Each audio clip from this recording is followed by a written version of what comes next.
Good evening, everyone. A bit late, I know. We're going to be previewing a bit of Haaland and Hakimi. As you all know, Hakimi is blowing up Twitter right now.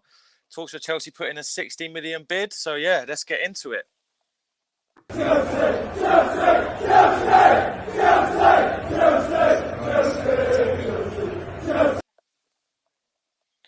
Right, TJ, it's been an eventful day.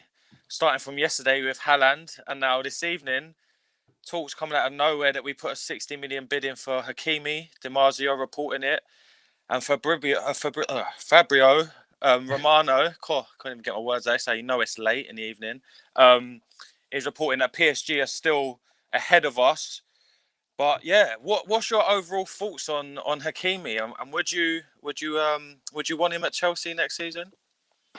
Well, first of all, it's been really, like you said, really eventful past 24, 36 hours. Obviously, we were linked to Haaland, Hakimi a bit over the past couple of months, just the random links, but things went quiet, and now all of a sudden it's back thoroughly in business. And knowing Chelsea and how we do business, we go quiet for a bit, and then things come up out of nowhere and go crazy. So exciting times for sure. But yeah, going to Hakimi right away.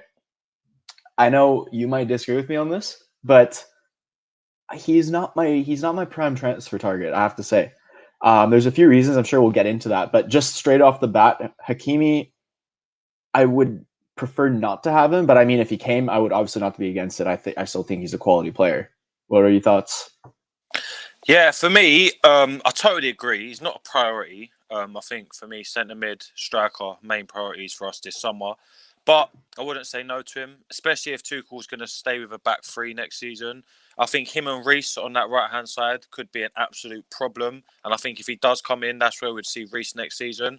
I think he'll slot in and take a Spilicueta's position. There's also a lot of talk about Livramento blocking his pathway into the side and his development. Me personally, I don't think it stops his development because he's still quite raw. Still think he's got a lot to learn. He could get a Premier League loan move or even a Championship loan move or abroad, which could help him.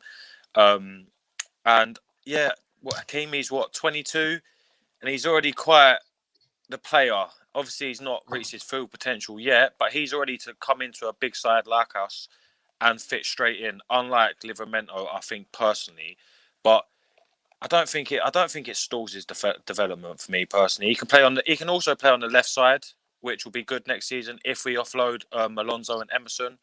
It gives us that option. So Chilwell has got a bit of backup. So when he ain't playing, say in a cup game, or if he's injured or needs to be rested, Hakimi can come in and fit in that side, which would then even maybe if we do keep Livramento, could see him come into the side, or Reece will go back to right wing back, and Aspilicueta will come back into right centre back. So I like players with a lot of versatility myself. But yeah, I don't know about you and how you feel about with Livramento and blocking his development. Well, yeah, no, you make a great point. One of the best things about Hakimi is, like you said, is versatility. He plays everywhere.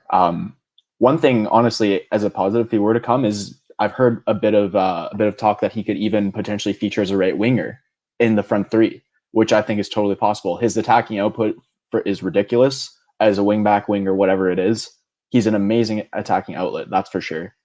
Defensively, obviously, he's a little bit weaker. Obviously, I'd say Reece is definitely the better player there. But you know what? That's where the competition comes in, I'd say, and who fits better for which game. Because you got a player like Reece who attacking, he's pretty good, I'd say. However, sometimes he does become a little bit predictable, a little bit flat sometimes going forward. So having a different option like Hakimi for like low blocks, for example, could be great. Another positive there is like Reece playing at right center back, Hakimi at wing back, or even right winger. Yeah, and obviously left wing back as well is totally a possibility. However, yeah, for me, Livramento, he's one of my absolute favorite academy players. He won Academy Player of the Season for us this season. I don't know for sure in depth about this, but Tuchel does rate him, I'd say, and I personally would love to see him get some minutes next season. However, that's the thing; it could be a bit raw. So it's all unsure, and so you're gonna have Aspie competing for right center back and right wing, who Tuchel absolutely loves. So it's just gonna be a lot of competition for places. So my only view is that like Hakimi for 60 million for a guy who we don't even know how much he'll feature. That's my only little worry. Yeah, no, I totally get that. And you know what? It's a difficult one for me. We got carefree tactics. Hakimi This is played. my brother. Shout Oh, it's your out to brother. No, not my brother. I don't have a brother. Okay. My brother from Canada. He's Okay. Canadian. One of my favorite accounts on Twitter. Shout out to Carefree Tactics, Ryan. But yeah, he's just saying here, Hakimi played in a 3-4-1-2 at Dortmund and 3-5-2 for Inter. Tactically, he's being key in Conte's system. And obviously, yeah, we play 3 at the back at the moment as well. I don't think we'd be scouting him without reason, so I totally think he could fit in. Yeah. But yeah, carry No. on with what you were saying. Yeah. No, I totally agree. And like, look at him there. Plays in the back three. So good in the back three. Playing on the right hand side, and obviously he can fit in on the left as well. And obviously under Conte at right wing back, they've won the league this season. And when I've seen him play, I've even seen him come off the bench in impact games.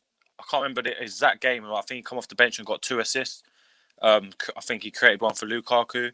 So yeah, he's got really good output in terms of assists going forward. And like you said, defensively, he's not as sound as Reece James. But if you've got Reece James playing next to him at right centre back, makes it a bit more sturdy. But yeah, in terms of Livramento, great young player, and I really rate him a lot. And like you said, he got the Young Player of the Year, shall I say Academy of the Year. Yeah, Daps, I know. Proper. Listen, that's not. It's late. It's late, right? It's all But good. yeah, I think you know what it is for me. I think when you're European champions, especially, you're going to be linked to a lot of players, and I'd be happy if we signed him, and I think if we signed him, it would be Tuchel who wants him, so I'd back Tuchel. But like you said before at the beginning of the show, it's not a priority, and to be fair, he could easily end up at Paris Saint-Germain. So it's just talk at the moment. It's just blown over Twitter tonight. Everyone's talking about it, so everyone locked in. Please get your thoughts in on Hakimi and make sure you like and subscribe. So yeah, 60 million. There was also talk from Di Marzio who said that Chelsea would be willing to offer players. 2 of the players were Andreas Christensen and Emerson. Me personally, that kind of when I heard that, I was a bit like, I kind of now don't really believe these links. Because I wouldn't get rid of Christensen personally. I think he should stay. And if anyone could go at the back 3, would be Zuma. What's your thoughts on Christensen and Emerson maybe being part of the deal? Yeah, absolutely. One of the things from again that I'm against this, if it were to happen, would be I would not want us to offload players unless they're the right ones, of course. Emerson, for sure. I mean, we know where he's going to leave to some club, whether he's part of a deal or if we're just selling him for money. But Christensen, that one came out of the blue for me, and it really is out of the blue. Christensen being phenomenal for us under Tuchel this season. And obviously, there's a lot of people that are saying we don't need to buy a center back this summer. Personally, for me, I would prefer a center back over Hakimi to come in. But if we keep our center backs, don't really need anybody. But if we're going to get rid of Christensen, then that kind of it's a lose-lose for us. He's one of our best center backs, and we can't lose a number there because especially if we're playing 3 at the back. It is really out of the blue, and I'd say for now it's a rumor. I hope it's not true because we know what he means to the club and what he means to Tuchel, and might even get a new contract out of him. So I'm hoping that's not true, and I'm hoping if we do get Hakimi, we're not giving them players that I think are quality for us. Yeah, no, I totally agree with that. I can see why Emerson would be used because obviously Inter Milan have been linked to him quite a lot in the past. But yeah, Christensen for me should be a no-brainer. Should be staying at the club. Definitely wouldn't be getting rid of him. Connor, Adama. See, that's what I mean. Only the other day we was linked with Adama Traore from Wolves, who again I feel that Tuchel would have been wanting to deploy him as a right wing back. So it's clear that Tuchel really does fancy bringing someone in on that side of the defence, whether that is to come in as competition to Reece or Reece go back to Reece right centre back, as we've said already. But me personally, I think Adama would probably be the more not realistic, but I think in terms of a backup, I think he'd be the better choice in terms of a backup, and I don't think he would stall Livramento's pathway, not his development, but the pathway into the starting 11 in the future. Whereas Hakimi, I think if you buy him, you're not buying him to sit on the bench. You'll be paying 60 million for him to come straight into the side. Whereas Adama Traore could be used like Hakimi as well as a right winger and a great player off the bench. What's your thoughts on Adama as well, Yeah, TJ? yeah. Again, I'm gonna keep it short because again, I'm not fully behind this one. Yeah. Adama, obviously, he's had some moments for Wolves where he's been a really key player for them, attacking, wing back, whatever it is. But I still feel, and we all know that he's got those inconsistencies in him. He's a demon. He's got mad pace and power and everything, but I wouldn't say he always puts it to good use. He does lack cohesive decision making sometimes while playing. I get, like Tuchel specifically wanting him could be like a factor in getting him, especially he'd be a bit cheaper. But yeah, I feel like he could be a player that could actually frustrate Tuchel in the long run. So I personally wouldn't want it. Again, if it were to happen, I would trust Tuchel, but nothing too jumping off my feet for this transfer kind of thing. Yeah, no, I get you. Another thing that's just popped into my head, I'm thinking as well, is maybe if we don't stay as a back three next season and we revert back to a four, because obviously Tuchel has played back fours in the past as well, and he does like to change formations. Because I don't think we'll stay as a back three throughout the season. I think it would depend on the opposition. There's been talks today of Hakim Ziyech leaving Chelsea. A few clubs in Italy have been linked with him. Maybe if we are going to a four, and this is all possibilities and gossip, is still the window isn't even open yet. I think when does it opens this week, doesn't it? Could even be today or Thursday. I'm not too sure. I'm not even sure. I think it is this week. I'm not 100% sure, but yeah, if Ziyech is out the window and we do sell him, could maybe these players be coming in as a right winger, as we both said? That maybe so. We don't know. This is what I mean. It's so early in the window, and we've only had Tuchel here for 6 months, so it's really hard to see what he's going to do. But I expect us to do many more shows like this with many more players being pulled out the woodworks and getting linked to Chelsea, because we are European champions. So I think everyone is going to be wanting to join us. Big up John in the comments, my boy. Also, apparently, it just opened 14 minutes ago. All right, so it was today. Wicked. Yeah. So the transfer window is now open. Wicked. Cheers, John, for that, mate. I had a feeling it was today, Wednesday. Roman is definitely getting his yacht ready for someone who we may bring and talk about later on the show. We'll definitely get round to him at some point. Connor, again, what's your perfect transfer window, lads? You want to save this for the end after we talk about our next possible player? All right, yeah, we'll save the questions till the end then. Yeah, perfect. Connor, wait till the end. We'll get to this question towards the end. Yeah, any questions like that, just save them for the end of the show and we'll get round to them, lads. Anything else you want to say on Hakimi before we go over to our next big target? Yeah, I think we're pretty much through with that. Once again, I think you're totally down for him. I'm somewhat down to get him. I think he'd be a quality player if we get him. Great depth, great versatility. And then just going back to what you said about Ziyech, I mean, if Ziyech did leave, then Hakimi would right away make a lot more sense, considering his versatility and how many players he can slot in for. It wouldn't cause any drama in terms of positions and competition. No, totally agree. And I wouldn't say I'm down for him, by the way. I like him as a player, and I wouldn't be upset with it. But yeah, it's not a priority for me or you. So I think we can both agree with that. Up next is the big talk of the week.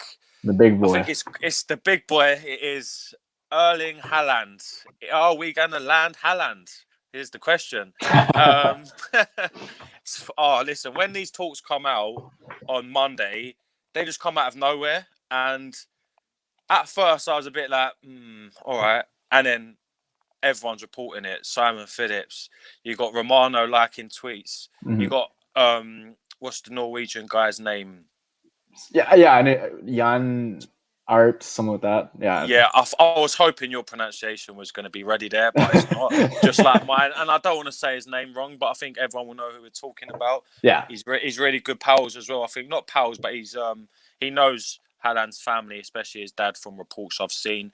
We've had Matt Law, who's confirmed our interest in him. All the big accounts that are reliable normally in the summer window previously are linking us to Haaland and saying Chelsea want to get him. So 150 million is being quoted today. It started off at the beginning of the week as 170 million. It's already gone down to 150 million. Reports today said that Chelsea don't want to spend 150 million, but do want the player, which for me is tactics that get put out to the media, as we saw last year with Kai Havertz. Dortmund are saying they're not going to sell for anything less than 150 million, but they don't want to sell him. Well, I'm sorry, you don't want to sell him, but you're saying if we meet the price tag, you'll sell him. So again, it's tactics. So yeah, what's your thoughts on the big boy Haaland, TJ?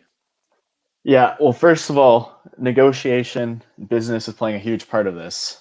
Getting straight into it. This is the type, with all things considered, knowing how our board operate, knowing how Marina negotiates, and how she always wants to get players as down as cheap as possible. You got Haaland's agent Mino Raiola, who's always been in the spotlight. Yep. And obviously Haaland just being a really expensive player. I feel like this we got to strap in for this one because this one's going to be this could be a long one. That being said, obviously Dortmund are known for they want transfers to get wrapped up quickly so they can get replacements in. So you honestly, you never know. Personally for Haaland, for me, it's kind of a no-brainer. He's a young striker. He's a big striker. And I think he actually fits our system perfect. My worry is not football related or financial related at all. My only worry is just our damn number 9 curse that happens every single season. I thought for sure last season we got Timo Werner, we're getting a 40 goal or a 20, 25 goal a season striker, and we still didn't. Obviously, it could come, but I thought he hit the ground running. He didn't, sadly. So I'm personally, for me, I'm not getting my hopes up just for that single reason. Yeah. Just knowing our history with them. No, I get you. For me, I just think Haaland's a different animal. I think if we signed him, I think he'd be the last player that would remind me of anything close to him that we've had as a bully, an absolute shithouse. It's gone 12 at night, so I can swear. Diego Costa. Yeah. And this boy is 20 years of age. He's got the world at his feet. I fully understand some people saying about Werner, but they're two totally different players. Yeah. When you look at Haaland, he's a proper out-and-out number 9. He's built to be able to adapt to the Premier League, whereas Werner isn't as strong and, he needs a lot of space, which you don't really get in the English league. But he's still got in behind defensive, but his finishing has just let him down, unfortunately. Mm-hmm. Whereas I think Haaland's mentality is similar in ways to Werner, but I don't think he would let that affect him. And like you said, I think he's perfect for our system. I think he probably watched us win that Champions League and thought, hold on a minute, they're champions of Europe, but yet still getting 10 plus chances per game and winning games 1-0, Great question here while we're talking about Haaland, actually, if you want to keep that one up from Soups, because I was actually going to bring this to light.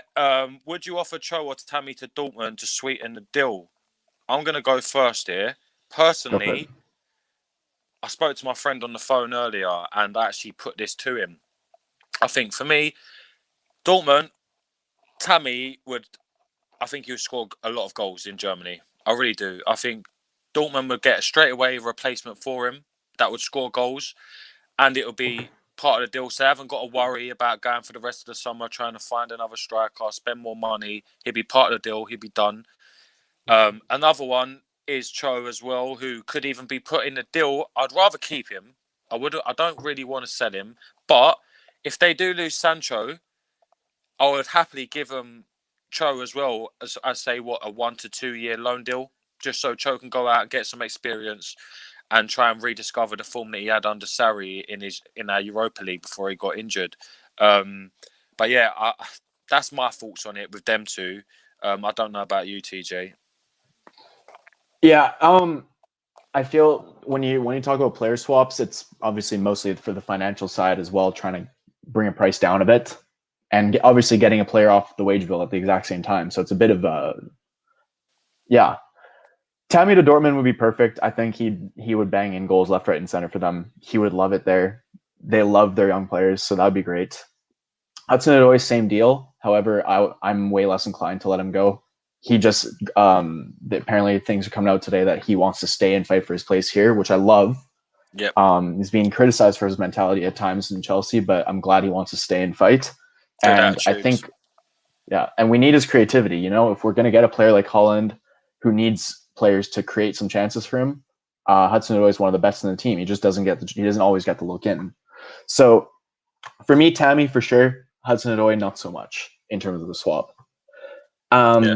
Yeah. I want to add something though with Haaland. Obviously, people are like, "Oh, Raiola's going to block the deal, or not going. It's going to be hard to make it happen with him, or the price is too high."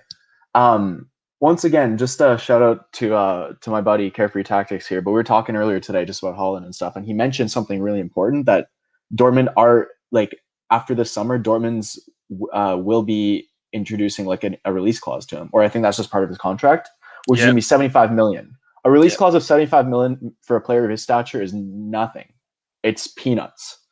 So that being said, Dortmund knowing that, they wouldn't want no one to buy him this summer. So obviously they're going to set their price high.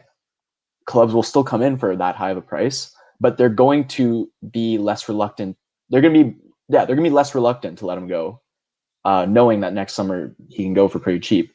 It's a bit similar in a way to Hazard when he left us. He could have stayed during Lampard's first season, but then he would have gone for free the following season. So obviously we had to cash in, and cash in we did. We made so much money on him. Yeah. So I believe that could be a bit of an advantage towards us financially. Yeah, no, I totally agree. I put this out earlier on Twitter as well, mentioning that because easily they can lose out on at least minimum 50 million. You know, like that would be a bit silly on there because they're not a selling club, but they do like to make profit and they do sell valuable players. And you know what happens each season? They have a new couple that come through the door and they're always all right, you know? So, yeah, they're always going to set the price higher. It's just they're never going to come out and say, oh, he's 90 million. You're always going to put your player on the market for as much as you can. And luckily, we've got one of the best in the business in Marina. Same thing happened with Leverkusen. They quoted, 120 million, 100 million. We got it down to 72 million. Which is ridiculous. Same with Ben Chilwell. We was getting quoted 70, 80 odd million. We got him for 45 million, you know. Obviously, there's still a couple of deals where we have paid over the odds, like Kepa. We know that. But more times, 9 times out of 10, she gets the transfer fee down. And another thing that I think works in our favour, and you know what, I could see this deal getting done swiftly. Not obviously tomorrow, Chelsea have signed Haaland, but I could see it getting done in the next couple of weeks. Personally, just because Haaland isn't in the Euros as well, by the way. So Chelsea can be working on this deal right now. We probably have been for the last week or however long. Because there was even talks apparently from George, the Norwegian, I can't pronounce his name properly or his second name, so I don't want to get it wrong, who said that he was in Porto and that's how he found of the links to Haaland because he was obviously there. So I'm assuming he must have heard through the grapevine because I think he interviewed Christian Pulisic after the game. But Roman, we're not Arsenal. We're not Liverpool, you know, we're not the clubs that go to these clubs and say, look, we'll pay you 2 to 3 seasons, this much sum. We like to buy players outright, you know. We'll go there with the monies on the table and go, boom, here you go. And like we've said about the release clause coming in next summer, I really don't see Dortmund saying no to it. And if Sancho goes as well, they're going to have a big bit of money there from early to go into this window, and they could easily go and find 4 or 5 players, absolute gems, to go into next season with, and then they probably make profit off of them in the future as well. Yeah. And like you said about Hazard in terms of the fee, even let's say for instance, Haaland's here for 5 to 6 years, 7 years like Hazard. In that time, he could easily win a couple Champions Leagues and Premier Leagues, in my opinion, with this team and this squad. I think he will love I love the fact that it's a young team. I think he would see that, especially like the way we are being European champions as well, the likes of Mason, Reece James, all these young players coming through, Havertz, and I think he'd want to join that, especially having a manager like Tuchel. And not only that, if we spend that money, 5 years' time, we can easily recoup that fee. Easily. So it's not like we're spending 150 odd million on a player where automatically we're losing half of that transfer. We're not, because he's still only 20 years of age, Yeah. And if we are dominating in the future, who's to say he's going to want to even go to Real Madrid if we're still dominating, So, yeah, I don't know. Absolutely. And with the continued links of like the clubs like Real Madrid, Barcelona, Juventus, possibly even being kicked out of the Champions League for their Super League business, you never know. They could seriously fall. They could fall massively. Barcelona are already looking like they're falling. Oh yeah. They've got Wijnaldum they thought they had from Liverpool. Next thing you know, he's at PSG. So that as well, ladies and gentlemen, is how quickly the transfer window can change, by the way. Oh yeah. So but listen, we can sign Haaland. I'd be over the moon. And Matt Law said that he's interested in coming to Chelsea. So yeah. What any last things you want to say on him before we get some questions in? Yeah, absolutely. Just one more thing. Because we were talking about Timo Werner earlier and like what it could mean for him, but this is one transfer where I don't think it's gonna affect him. I think that the best thing we could do is actually play them together. When we have our 3-4-3, Timo Werner already operates on the left most of the time. Put Haaland centrally and Havertz on the right, or Mount or whoever. That's a great option. Another option is if we go to a back four and we just have more space. So we have Mount back into the midfield now, not occupying the front three. You got Havertz, Haaland, and Timo Werner up front. And then obviously like Conte, Jorginho, whoever you want there. That could also revert in a way to like a 4-2-4 formation where you have a front four. Put Mount kind of in really close to the forwards, and Timo and Haaland operating up together. So there's so many options. And knowing Tuchel's flexibility and how he doesn't just stick with like a paper and pen formation in the whole game, it's gonna be very fluid, and we're gonna see a lot of different things with Haaland came. There's gonna be so much to do. I haven't even mentioned Pulisic or Ziyech or any of them yet either. So Hudson-Odoi, well, we've had the little chat about him, but he's there. It's crazy, and that's why when I'm looking at some of these signings, and that's what I do. I really do. I have a soft spot for players that are versatile. I really do, because like you said, Tuchel is very flexible. We didn't see it much this season, but he had 6 months in order to get top four, do a Champions League, and have a team that was kind of struggling and get them solid. So he was never going to be flexible in his first 6 months at Chelsea. It was literally get the job done, get Champions League football. Ended up being champions of Europe as well, which was a massive, massive bonus. And then boom, next season, that's when you can start changing little things, making little changes, different games. And I think we will see a lot of that next season. And with these versatile players that we're being linked to, I think it would be major. And like you said, with the front four, we could do 4-2-4. That's the formation I'd love to see, especially against the smaller oppositions and the low blocks. It's going to be so fluid. Trying to mark them attackers. I feel sorry for defenders. I really do. Yeah. That's one thing. When you go back to like Hazard and stuff, what's one thing, like I loved Hazard to death, but that's one thing where I think like, I'm appreciative that we let him go at the right time, because he helped us in this rebuild. And now we have an attack, a midfield and whatever that composes of players who are unpredictable, who all have equally different characteristics, but all are deadly in transitions and attacks. And as a result, it makes teams, you can't put 3 guys on one player, because you're going to have so many other players open and who can still score and create against the team. When you had Hazard, we had Hazard, and that was it. We were stuck with some other crap players. No disrespect. No, you're spot on. You put a couple guys on Hazard and it shuts our game down. Now you can't put anyone, you can't really double team or triple team anybody on our team. So true. It's so true. And I totally agree. Like, even sometimes you could put 2-3 players on Hazard and he's work his way out of it. But we had to play a certain system with Hazard. I know it changed sometimes under certain managers, but once it got changed, it literally was that system and that system only. Yeah. Whereas under these players, like we spoke on, with their versatility and their flexibility, God, listen, they sound like gymnastics. Oh my goodness, that's a good comparison. But yeah, you just don't know what they're gonna do, because they can just, it's crazy, and I'm really looking forward to next season. I really am, and we could not sign a striker or any other attacking player, and I would still have faith next season that Timo and Kai will hit the ground running and will get even better, especially Kai. I really believe he can be the best player in the world. I really do believe that. But if we can add the likes of Erling Haaland and maybe a Declan Rice, but it's still in the midfield, a Hakimi on the right-hand side, or even a Varane at centre-back, these are all world-class names, and we've gone from being linked to bloody Andy Carroll, Ashley Barnes, do you know what I mean? Peter Crouch, Callum Wilson, and now literally every name that is getting brought to my attention at the moment, I'm just like, oh yeah, please. Oh yeah, he's all right, isn't he? Yeah, all right, yeah, maybe I'll take him. Do you know what I mean? It's what being Champions Europe does, and I'm just so buzzing. Like, I think I'm much more buzzing with this Champions League for the simple fact is this team is just started. Whereas in 2012, the players were coming to an end. And obviously we had Roberto Di Matteo, and no offense to him, he wasn't experienced or a proper well-known manager. He done a really good job, but he wasn't a Tuchel.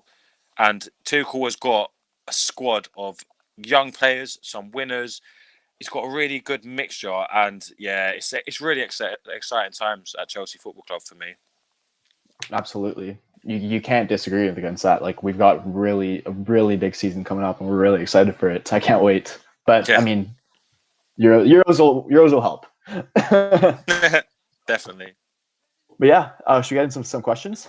Yeah, we have some questions, and then I need to get some sleep. Yeah, that'd be a good idea. Before we get to that earlier question about like our perfect transfer window, there was a question from Soups earlier. This one: why was Haaland introduced earlier than Havertz if Havertz is better? Now, I don't know exactly what he was getting at. Soups, if you're still here, can you elaborate on the question? But my initial understanding of this question would be like introduced as in like Haaland was kind of more well known than Havertz, is my guess. What do you think? I'm unsure on that question as well, because if that is so, Havertz was actually more known on the scene to Haaland, actually. Soups, sorry. And before Chelsea signed him, Real Madrid and Bayern Munich were all over him. But obviously at the time, COVID had hit and they didn't quite have the money. Hence why Chelsea saw an opportunity in the market to get Havertz. And I feel like they've seen this sense of opportunity again this summer with Haaland. But yeah, you have to elaborate a little bit more, because I think Havertz's name was more on the scene than Haaland. Obviously, Haaland was known for his goal scoring record. I think when he was at America and he scored, I can't remember the exact number of goals in one game. It was something ridiculous, which kind of put his name out there. But Havertz was one of the star boys and well-known young players in the world before we signed him. And Real Madrid, Bayern Munich, all the best clubs in the world were after him. Probably before they was even after Haaland. Otherwise, they may have snapped him up before he even went to Borussia Dortmund. But I think, for me, it's just they're two totally different players. I think Haaland is an absolute generational talent in terms of goal scoring. He's a demon. Whereas Havertz is a generational talent in terms of ability.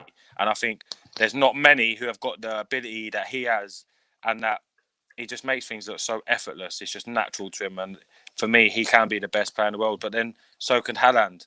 I don't know how you want to answer this one, TJ. Yeah, I kind of see what he means. If it's what we think he meant, like what we were talking about just now, I can kind of see what he means. Obviously, when Haaland, I think, Havertz was on the scene for a couple of years before coming to Chelsea. That was never in question. But I think when Haaland came onto the scene, everybody was talking about him.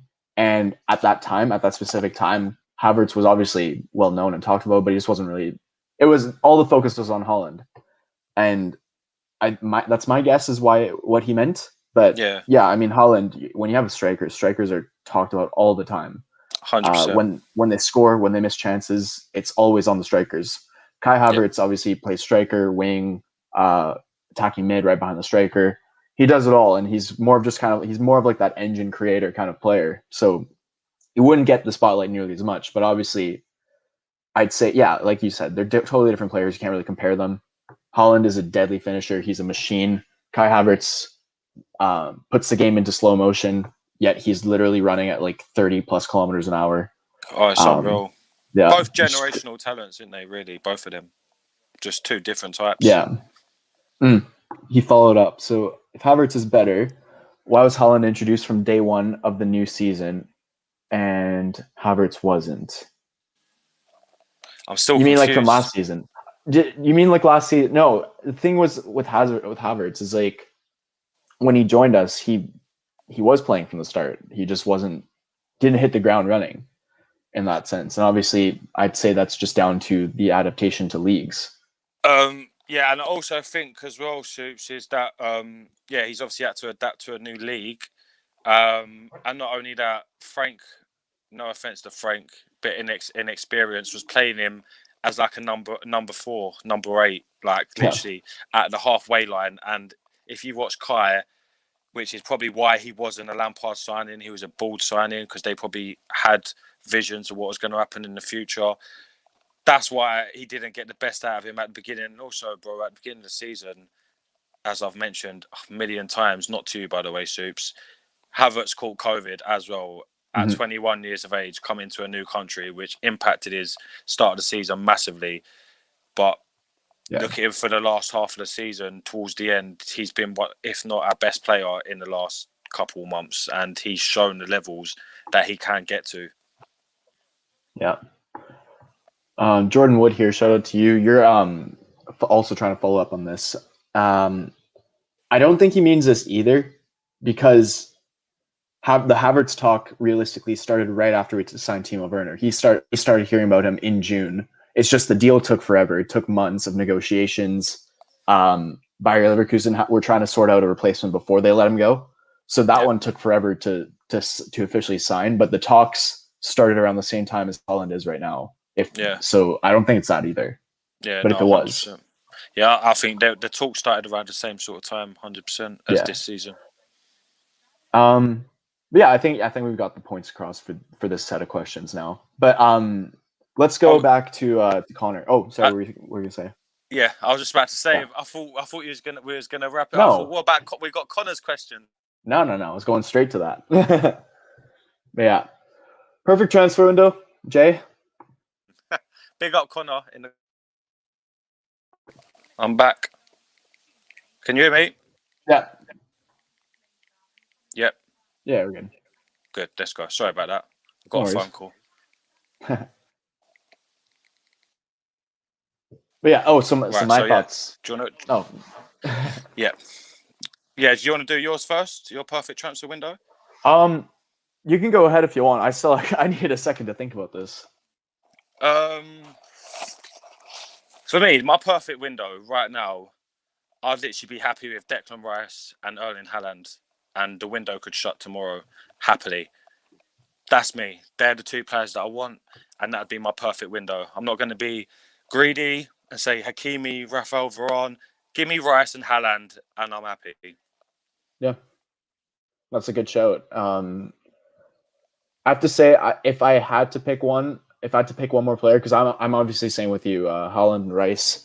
For me, quickly, just on Rice, I'm not the guy who's been wanting him and spreading propaganda every single day. But I think he's a smart signing, and if we can get him for the right price, I think he'd actually be a quality player. But I'm not desperate on my knees to get him kind of thing.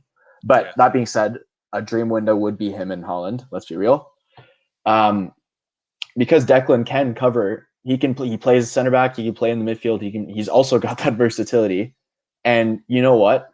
In terms of transitioning between attack and defense, he could also even slot, he can literally slot between center back and mid in the middle of games at times. 100%.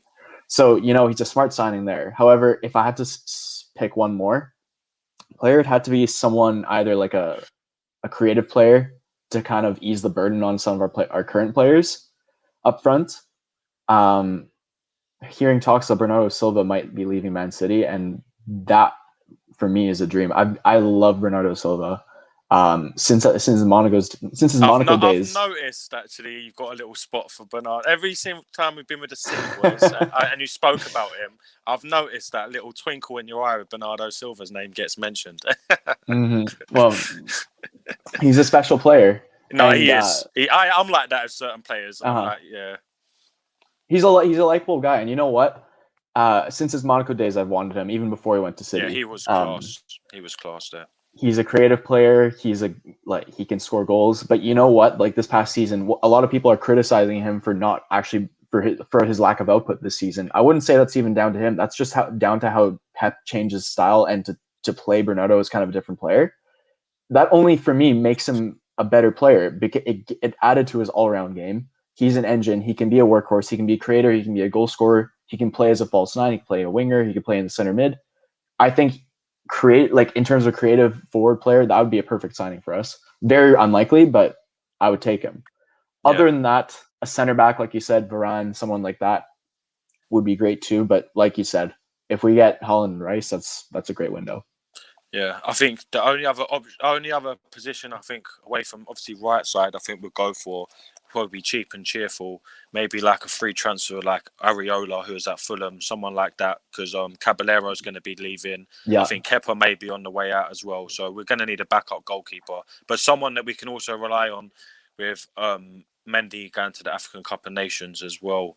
So yeah, that's the only other position for me. But just wanted to just say one more thing, as you was mentioned about Rice, and we spoke a lot about flexibility next season within formations and systems. If we are going to move to a back four, I think Declan Rice would be massive for that change, and I think him and Kante together with a back four behind them will just make it that bit more solid. As much as I love Georgie and I really rate Kovacic, I don't think they work as good with a back four, because with a back three, they have that little bit more cover and protection, whereas with a back four, Jorginho can't get as much protected, whereas Kante and Rice, I think it would be a bit similar to like when we had Matic and Kante. I think that's kind of a similar kind of partnership. I'd see it. But yeah, that's the last thing I'd say on that personally. Yeah. It's a good show for sure. And, both of us absolutely love Jorginho and Kovacic. So there's no disrespect to them. All in all, if we do get Rice, we're going to be playing Rice, Kante, Jorginho, and Kovacic a lot throughout the season. No one's going to be out of the picture. Yep. Of course, unless injuries come in. But like we saw just in the end of the season, Kovacic got injured, and right away we had a bit of a problem with our midfield depth. So I think that would be great. And again, it would depend on opposition. If we're playing against teams that like to sit back a bit more, Jorginho could be a great option. Rice as well, if we actually want to add another attacker and go with the four at the back. Because then in defense, in counterattacking transitions, he can still sit back, and we could form a back five. With Tuchel, you could play any formation in the world. He'll still find a way to transform into like a back five. And when Pep, the iconic video of Pep going on about how close we close our gaps and stuff. Tuchel could do that with no matter what formation we play, which 100%. Realistically speaking. So yeah. 100%. Thank you everyone who joined in tonight and your questions. Oh. I know it was a bit late, but we saw all the gossip. We thought we'd get a little episode in. We'll be doing more of this, hopefully a bit earlier next time. But yeah, hope you all enjoyed it. We will be back soon. Obviously, we've got the Euros starting on Friday. I think maybe we might even do a little preview to that. Maybe tomorrow or Friday. I think Italy play Turkey on Friday. Is it Italy-Turkey on Friday? Yeah. The first game, I think it is. So maybe we can do a little preview before that. Just me and you. And there's England-Croatia coming up too. Yeah, England-Croatia's on Sunday. So yeah, we could do players to look out for, dark horses, teams who me and you think is going to win it. By the way, as well, before we end the show, because I haven't seen it on Twitter, what was the top that you had? The top that I had was Wales. I'll grab. You know what? I was going to go with Wales as well.